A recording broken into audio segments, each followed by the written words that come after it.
So first of all, now so we've got the critic score, but now the audience score is coming in. It's a 97%. Did you see that? I did. I mean, it's been out of control. Like my social media has been like, waking me up at night, buzzing all night. It's really amazing. You work on this stuff for years, and it's like finally it's out there, and Mhm. I mean, we're all just like, you're kind of in this zone of like, oh my god, like what is going on? It's just surreal. It's surreal. It's crazy. Like so many people are like talking about it everywhere. Your stuff you're sharing on social media, like I love how you're just tweeting stuff and it's like blowing up. Like this is insane. I mean, I knew this was gonna be good. Like, let's be honest, but When I always try, because you get into the weeds and you do it day in, day out, you're grinding, you're so deep in it. And it's so hard to kind of step back and just see the broad view of, are people going to like it? What are they going to think? A lot of this stuff is out there. It's super artistic. It's like you hope that people are going to love it and respond to it. And that's why, like, now it's so validating and sort of like happy and thrilled all at the same time. It's crazy. yeah, you're like, okay. Because how long? It was like, I mean, I know it was like 4 years, but like how long for you was it? So I rolled on to this pretty much right after Mitchell's versus the Okay. Machines. So I started in September 2020. So I'm just about 3 years. I mean, I'm still going. We're still working on the home entertainment version. I'm doing it. When it's all said and done, it'll be just about 3 years, it went fast. Like I felt like I was just doing Mitchell's talking to you about. Um, but yeah, absolutely crazy. And it's hard to believe it's done when you work on something for so long, you're so deep in it. And it was hard, Tessa. Like that was a hard project. Hardest I've ever done, like hardest thing I've ever had to work on. And I think anyone that worked on it would agree. And then for it just to be done and you downshift and all the now Yeah. you're kind of like sitting back, it's wild. It's wild. Yeah. Can you imagine if people were like, we hate this? What is this? You'd be like, no, Oh my god, the nightmare. it's the complete opposite. So, I mean, I've seen it 3 times. I can't wait to see it again. That's great. Because I saw it in like regular theater, then I saw it in IMAX, and then 4DX was so cool. Oh yeah. Have you ever done a 4DX before? I don't think so. So it's basically like the ride, Right. where the seats move and stuff. It is so cool with this movie because you're like swinging and like That's when so when it's like the end, it's already out, so this is going to be spoiler stuff. But like when they're like in the rain, when it's Gwen and Miles both in there's like wind and like it's not like rain, but there's like a little bit of water in the air. It's insane. And what's amazing is there's so much work. We do all this work on the movie, but then there's all this work that goes on around the movie, like that. Like this company, whoever's doing that, is watching the movie, setting that up. It's such a universe of stuff going on. And I tell you that those sequences at the end, just to talk about the film, like it was really important to the filmmakers and Phil, as you're going, because you're jumping between all the different worlds at that point in the film. You're seeing Gwen in the rain, you're seeing Miles in the rain, you don't know where you're seeing Peter at the crib, and you're seeing Miguel on the rooftop with that welcome sign, which is one of my favorites. And you're supposed to feel like you're jumping between worlds, but you're supposed to have that uniformity of the rain, and in the music building up, and it's one of my favorite points in the film. Yeah, I'll tell you what, I'm picking more stuff up, like, because I've seen it 3 times now. So I was like watching his room when he got there, and I'm like, okay, where can I see that this is not actually his room? And there's so many little details in there that you guys put in there. It's insane. I guess I can talk about. Yeah. Right. So the end of the film in Earth 42, one of the coolest world styles that we couldn't really show anybody. So it was torture. You saw a little in the trailer of Miles running on the rooftop, but you couldn't really display it. And we based it off this really gritty ink technique that looked kind of harsh and like scary, right? And when Miles is in the bedroom, it's like this misdirect. You think that he's in his room at home, and then Gwen's showing up, and is she outside his room?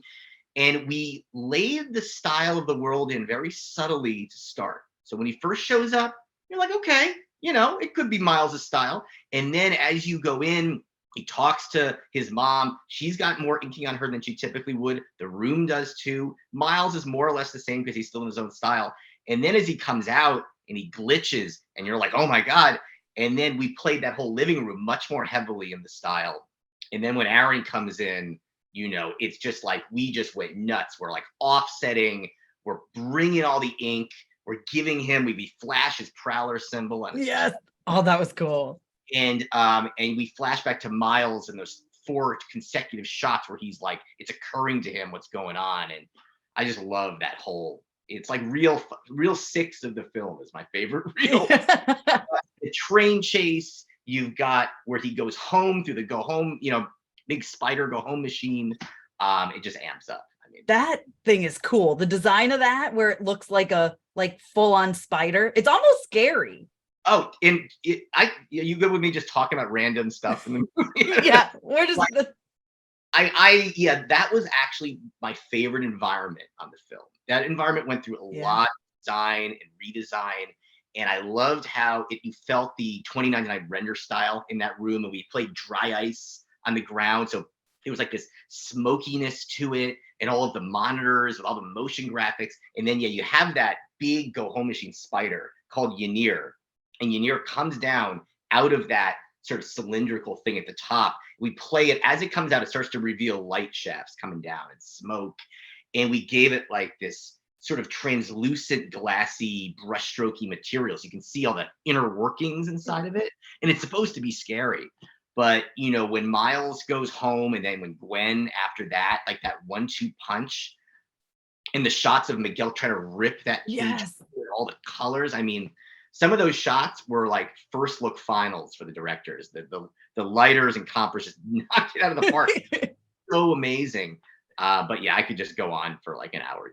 I know. I'm like, there's so many things. I'm going to jump all over the place. But I loved too, like once Hobie gave her the his watch, it's his portal. Like, I love that the portals are designed to the spiders. I love that you noticed that. So after we had so many different types of portals on this movie, and the Punk Hobie portal was really tricky because, you know, his design is cut out paper, staples, tape, and then we wanted you to be able to tell it was a portal, but also be in his style. So if you look at it, you can see hexagons there, similar to 2099 because it's built off of that technology. So we wanted you to be able to tell that, but then we've got the random shapes, and then it sort of infects the world around it. So when Gwen fires that up in the room with her dad, you see it and we do this big 360 camera pan. And as it pans around, you see the cuts of paper start to climb all over the walls, and you come back and like the whole room has been taken over. And then the first one we did though was when Gwen was on the rooftop. We actually did that shot earlier where Jessica Drew's looking up at the building, and you see it up there and you see it working its way down the building. That was the first time we did that. And then Ben Reilly, when he's on top of the roof and he sees down below, and that was one of the last ones we did. But it was a really tricky portal, a lot of kind of iterations and figuring out on that one. Oh, it was so cool. And then like another one of my favorite parts is just like when Gwen hugs her dad, you know, like just all the light, like color was used so well in this because like everything has its own design, you know what I mean? And its own look, but like color on top of the art style, it's insane. Gwen's world was probably the hardest look of the film to do. And it was all hard, but her look, it was hard because there was no set design. You know, every shot was different because it was all like a mood ring for her emotions. So sometimes like when she goes swinging out the window on the way to the Guggenheim, when she first leaves, it's all like very white with just frisketed colors and it's very graphic. But then you can go into a full watercolor look. So it's kind of like a range. But yeah, when she's in with her dad, the scene near the beginning of the film when she hugs him and then we have that explosion of color, very tough effect that we worked on for a while because it's hard, it's tricky because you want it to feel like it's painting on top of a painting and it has to be timed and it has to look natural. And that was honestly one of the trickier things. But when the music comes in to that moment, it just sings. Like the music, I just love how much it added to the visuals. Yeah, I mean, everything, this movie is like perfect. And I know I sound like a broken record, but like, I mean, the first one was, you know, I told you it was my favorite movie, animated film of all time. And then this one comes in and is like, ha ha ha, I'm better. And I'm like, and you know, I worked for 3 years on the first one, right? And you know, the look of that film was so different than anything we'd done. So we had to figure out how to make it look like a comic book. Yeah. So then every other world was kind of like, you got little snippets of Gwen's world, but you know, maybe Spider Noir and a little Penny, but that was like a shot or two, a few shots. This film, we just spent major amounts of time in these other worlds. So like Miles's world was only like 40% of the film, I think. Yeah. So Oh yeah. his look became quote unquote the easier part of the film. And it was hard to take it for granted, but it actually is still very hard to do that look too. And we've got 150 lighters, 150 animators, and everyone's going to learn how to make these looks happen. So we had tons of training and classes and tutorials, and you know, there was just nothing easy on the film. Like we would joke, like nothing is easy. Like No. you think it'd be easy or not. Yeah. And then you guys are like, let's throw some live action in here because why not? Right. And it's hard too. I mean, I can just mention it, right? So like Yeah. the Donald Glover cameo, we went out, we did a shoot. We did it just like it would be a live action shoot. We got him in that cage. We had to make sure the eye lines were good, the scaling was right, getting him to feel like he was in there. They lit him with orange light so he would take on, and they built that Prowler suit for him. You know, we had talked about maybe doing a CG suit for him, but in the end, it's like, build it. Because I mean, if you could do it for real, it's, you know, in live action, I'd like have him put a real suit on. But so that was a lot of fun. You know, the Andrew Garfield hologram was, you know, you wanted to make it look like it was in our world of Spider-Verse. So we had to take the plates from the movie and make them look like the holograms that everyone else was, so it tied in. So that was actually really tricky too. And then all of the cameos and all of the webs in the canon web setup, you know, where you see Toby and you see the other characters, and you know, everything just had to fit. So that was what was tricky about that. But a lot of cheers in the audience for those. Like, that's what I was gonna say. The worth it though, all the, because every single screening that I've been in, it's like eruptions of like everyone that shows up. And you know, I saw it at the premiere, and it was such a great audience because it's like everyone cares so much. Half the people in there are in the, you know, the credits, and everyone's cheering. And you know, I'm gonna go back with my family like tomorrow or Sunday or something and see it with like a theater audience for that. And then see it in 4DX because it's insane. I know, I gotta do that. It's crazy. My friend was like, I'm taking Dramamine before I go in here. Yeah, and it's a long movie too. You know, it's 2 hours and 20 minutes, and it just flies by. It does.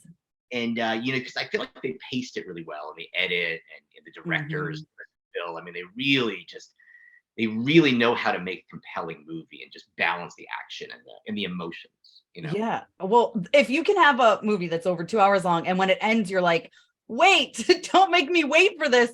That's a good thing, right? And you know, it's funny, like the ending is one of my favorite parts, you know, where Gwen is getting the team back together, and you see Penny and you see Spider, and you know, Penny is older in this film. You don't see her much, but when you see her come out of SPDR, when they're in the web environment, then you see her at the end. We actually built an entirely new Penny. She's aged up. You know, it's a brand new SPDR that she's driving. You see it a little bit in that web environment too. And then, so it was exciting to see little snippets of them, but you could only fit so much of any character in the film. So it had to be balanced. It's crazy. And now we're like, we get everybody. And then apparently more spider people in the next one, which I'm like, how do you fit more? Like, do you know how many spider people are in here? Do you have a count? Do you have a number? So it's a tricky question, and there are a lot of numbers that fly around. It's actually not a set number because, you know, we basically had about 150 spider people that were like spider people.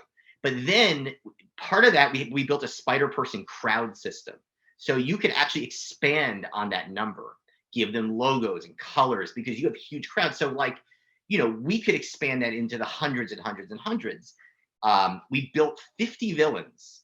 50 unique villains, and that's who you see in all the cages. In the cages, yeah. Because we actually had a sequence where you were going to see a lot more of them that ended up not being in the films. We had all these great villains, but in total, I think we have 600 rigged characters. So that's basically 600 characters that have rigs, that can talk, that can emote. By far the most we ever did. But like I said, you know, when they're on the train and you see that horde of spider characters, you know, that's like in the hundreds, because you can just make as many as you want. sequence, basically. So that's why like the number is kind of like a bit all over because there's no set amount. Yeah. Um, Oh, we it's so actually go cool. with the new crowd system for all the regular crowds. So like when they're at the barbecue rooftop, you compare the crowds in this movie to the first one. Like these have a lot more specific faces and clothing, and they feel like more like real people. Um, so we just tried to make everything, just bring everything to the next level. You did. I mean, literally everything. Because I was like, there's no way this movie's going to be better than the first one. Like the first one is like perfect, And then I was like, oh, they did it. Like, that's why I messaged you. I was like, I'm speechless. Like my friend and I looked at each other because we sat next to each other and I was like, like when it ended and he's like, yeah, I mean, this wins best animated feature, right? And I was like, this thing deserves a best feature. Like it needs to not just be best animated. Like it needs the best picture now. That's really nice. I mean, I think going into it, I knew they were going to have to, it was obviously going to be compared to the other one. There's no escaping that.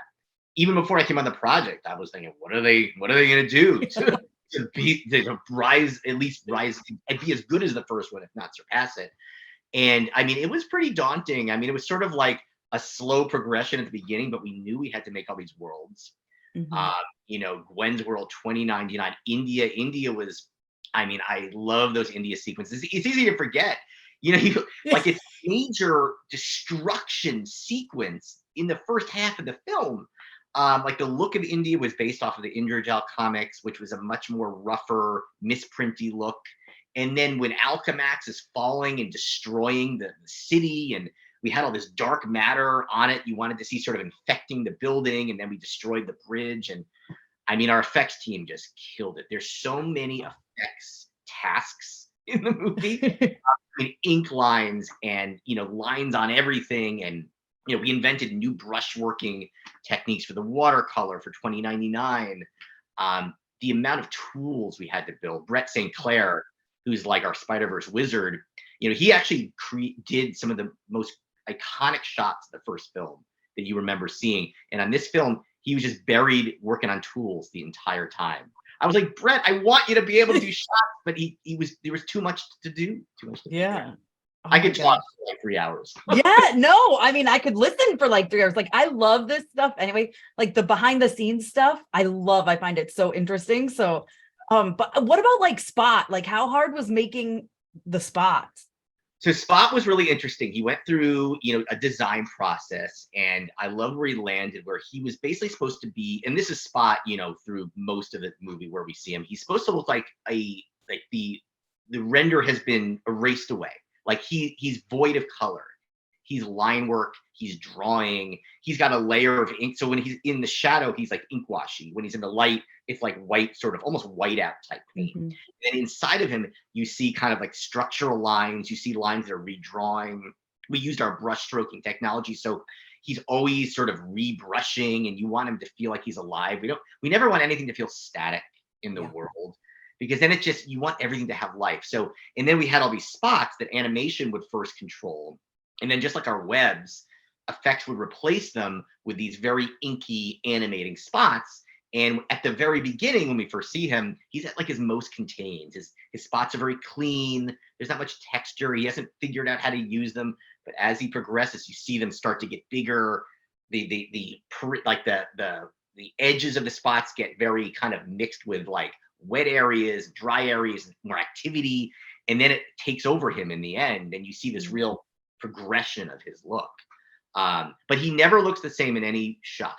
Every shot, and kind of like every shot in the film, it's different. And and it was like that in the first film too. Like the inconsistency is a consistency. Like there's no two shots that look alike, which makes it hard, but rewatchable, and you always see new things. And then once he becomes who he's going to be in the next movie, that big, scary, I mean, our Craig Pfeiffer, one of our master artists, he did those shots almost completely himself. And they basically, what I loved about those shots of him, where they're swirling and inky and he's evil, it's basically every tool we created in one. When you break down those shots, it was like the culmination of all of our development when you see him. I mean, it was just insane. And I can't wait to see where he goes in the next one. But he's pretty scary in the end. Like he's pretty frightening, I have to say. And he goes from like this jokey villain to this crazy frightening villain. Yeah, right. He's like got bread hanging out of him at the beginning, and then he's like, I like know. you're like, you can't take this guy seriously. He's like, and that was like the point. Even Miles like, who is this guy? You know, right. And then it really gets more impactful as it goes on. So you see how it grows. It's crazy. I love those shots where it's like the like just black and white of him, like like with all the like when they're like mind melding. Yes.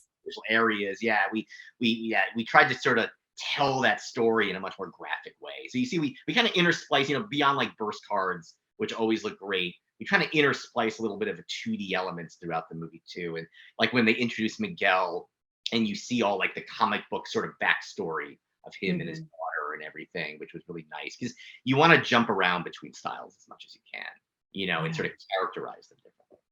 And then speaking of comic books, though, I love how like before you change like chapters, you're like, here's a comic book. Like that's brilliant.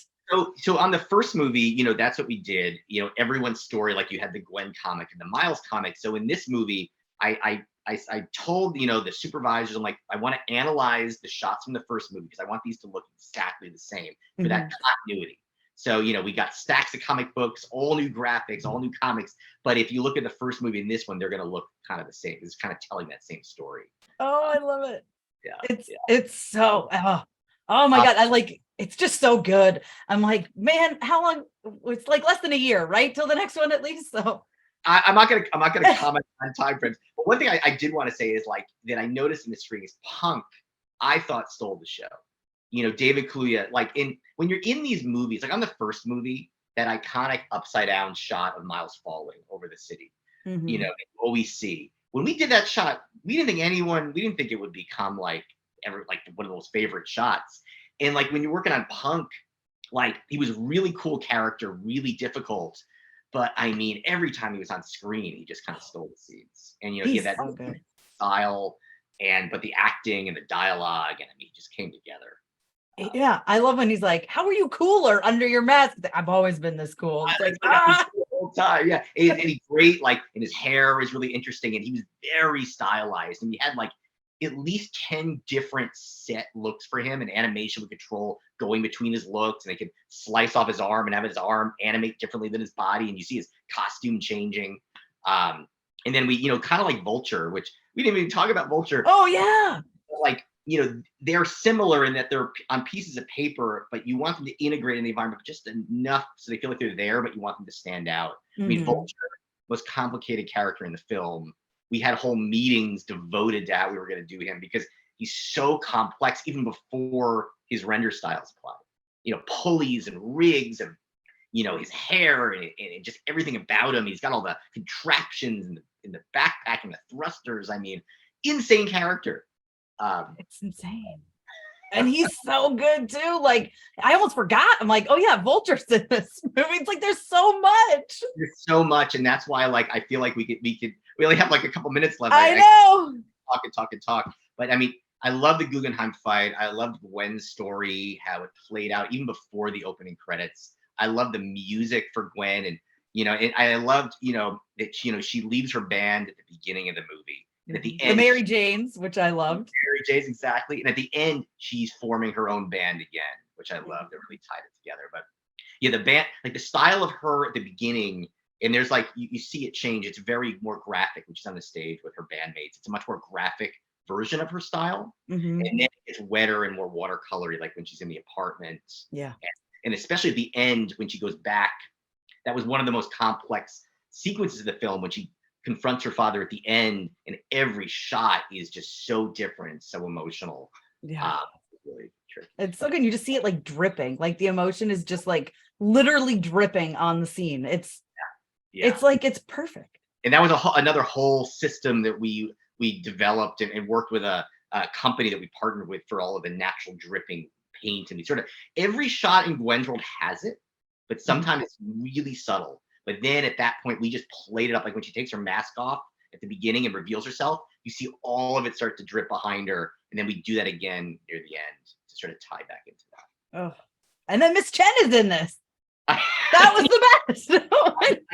I loved doing live action because I used to do a lot of live action work in visual effects, and it was so fun to kind of get back into that and work with plates and green screens and get Spot reflecting in the glass and making it feel like he's there. It was really fun because I hadn't done that in a while, and it was great to get back to that. That was so great. And then speaking of reflecting, like there's so many times where you see Miles like in the train windows, but then like Gwen, when she goes home and you see like Spider-Gwen and then it like pans and she doesn't have her mask on.